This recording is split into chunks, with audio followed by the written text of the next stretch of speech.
I have a story, it's called The Dawn. And the basic idea is that if you do everything you're supposed to do, the dawn will reward you.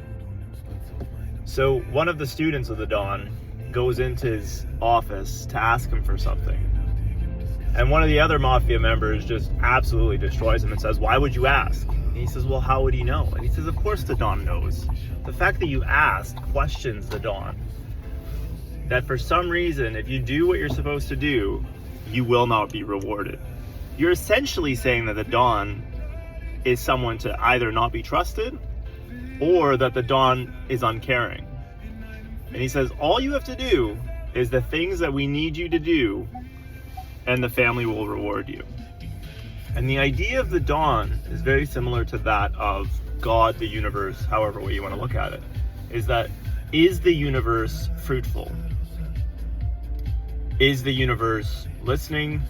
And essentially you're questioning the laws of the universe, right? So you're living in this world, and if you work hard and if you do the right things, will you receive the fruits of your labor? You see, there's an external component to it, right? Because you're doing the thing you have to do. The perfect example is one of the bow and arrow, right? And that's why they actually use it a lot in Zen. The idea is that you pull the arrow, you do everything right, you line it up, you do your breathing, but once you let go, the arrow is going on its own, right? You don't control those laws. You're the one who just has to do everything on your part correctly. So you're not actually putting the arrow into the bullseye. You're doing everything else before it. And that result is taken care of by the universe, or by the laws of physics, etc., by the laws of this place we find ourselves to be inside, right? And it gets a little bit crazy because it's reflexive, and not only are you separate, but you're also part of it. But that goes a little bit beyond this talk. So it's very simple, right? You have to trust that there are certain laws of the universe, like gravity, etc., but there's also conceptual laws, right? That are only represented by probability.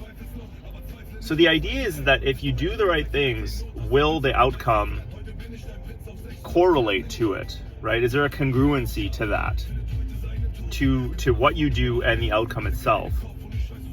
And the answer is, of course. Like, what else is there?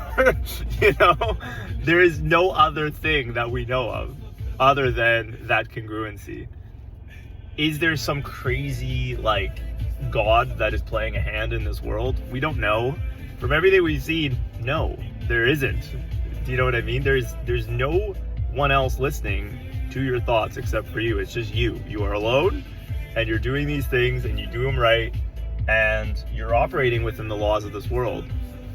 My main thing is that there are conceptual laws apart from the physical laws, which means that there's just certain ontological patterns that we've noticed, right? And that they seem to repeat themselves. And one of those things is, you do all the right things and you work hard and you get the results. And it's that simple. There really is nothing else. There isn't some other thing.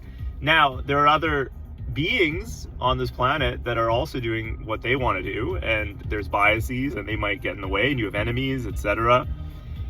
But if you look at the actual numbers, the percentages of what is causing what, it is you versus you, because you're the biggest component of all of that, right? So if you, in general, look at your life, you're the biggest piece of all of that.